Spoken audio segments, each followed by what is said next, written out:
Yes sir, मैंने खुद experience किया है कि जब तक आप उस टॉपिक की क्वेश्चन प्रैक्टिस नहीं करेंगे तो वो टॉपिक का कंसेप्ट ज़्यादा स्ट्रांग नहीं बन पाता है।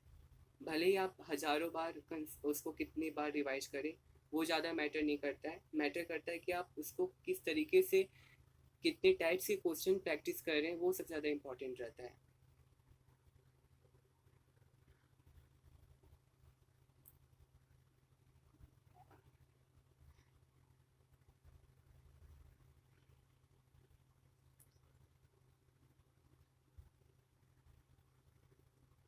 सर, जो सबसे दूसरी कॉमन मिस्टेक होती है, जो मैंने भी एक्सपीरियंस किया है, वो ये है कि हम टेस्ट दे देते हैं पर टेस्ट का प्रॉपर एनालिसिस नहीं करते हैं, जिसके कारण टेस्ट में कौन कौन से क्वेश्चन हम सही किए और कौन कौन से क्वेश्चन गलत हुए हैं, उस वो हमें पता ही नहीं चल पाता है, क्योंकि हम प्रॉपर एनालिसिस ही नहीं करते हैं।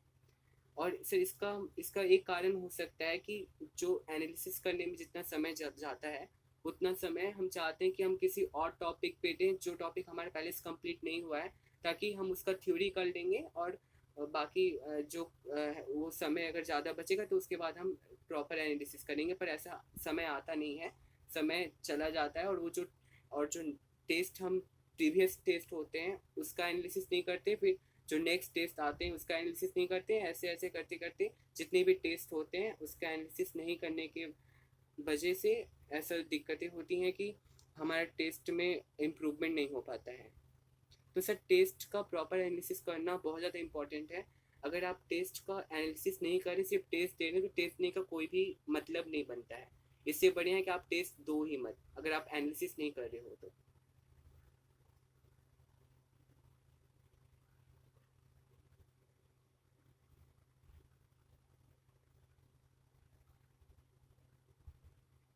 बिल्कुल सर। सर, तीसरा पॉइंट ये है कि एनसीईआरटी के बाहर जितने भी टॉपिक्स हैं उस पर ज़्यादा फोकस करना। पर एक्चुअल जो रियलिटी है वो ये है कि नीट में अभी अभी का जो ट्रेंड चल रहा है वो सिर्फ और सिर्फ एनसीईआरटी से ही क्वेश्चन आ रहा है। भले ही कभी हो सकता है कि एक दो क्वेश्चन आउट ऑफ एनसीईआरटी से आ जाए, पर ऐसा भी नहीं होता है। इस बार तो सिर्फ और सिर्फ एनसीईआरटी से ही क्वेश्चन आए थे नीट 2024 में। हाँ, 2023 में एक क्वेश्चन फिजिक्स का था जो एनसीईआरटी के बाहर से आया था। पर ऐसा नहीं है कि एनसीईआरटी के बाहर से पढ़ेंगे तो मेरा ज़्यादा अच्छा मार्क्स और रैंक आ पाएगा, और सिर्फ एनसीईआरटी पढ़ेंगे तो मेरा उतना अच्छा मार्क्स नहीं आ पाएगा, ऐसा स्टूडेंट सोचते हैं। पर ये बिल्कुल गलत है। आप सिर्फ और सिर्फ एनसीईआरटी पढ़िए। 90 to 95% आप एनसीईआरटी पढ़िए। 5 to 10% हो सकता है कि आप आउट ऑफ एनसीईआरटी वाले सिलेबस पढ़ें, क्योंकि वो भी कभी कभी इम्पॉर्टेंट होते हैं। उनको पढ़े बिना आप सिर्फ और सिर्फ एनसीईआरटी को पढ़ेंगे तो हो सकता है कि आप अच्छे से समझ ना पाए। तो इसलिए 5 या 10% अगर आप आउट ऑफ एनसीईआरटी पढ़ रहे हैं वो भी ठीक है, पर ज़्यादा आउट ऑफ एनसीईआरटी पढ़ना बिल्कुल टाइम का वेस्टेज है और कुछ नहीं है, क्योंकि नीट में क्वेश्चन सिर्फ और सिर्फ एनसीईआरटी से ही आते हैं, एनसीईआरटी के बाहर से नहीं आते। सर, मेरा जो 11th में जो मेरा सिलेबस कंप्लीट नहीं होने का सबसे मेन रीज़न था कि मेरे जो टीचर थे वो एनसीईआरटी के बाहर बहुत ज़्यादा हमें पढ़ाया करते, जिससे एक चैप्टर को कंप्लीट करने में 1 महीना 2 महीना लग जाता था। बल्कि अगर सिर्फ और सिर्फ एनसीईआरटी से अगर वो पढ़ाते तो वो चैप्टर हो सकता था कि 1 हफ्ते या 1.5 हफ्ते में कंप्लीट हो जाता, लेकिन एनसीईआरटी के बाहर से भी पढ़ाते थे, इसलिए वो चैप्टर कंप्लीट करने में 1 से 1.5 महीना लग जाता था।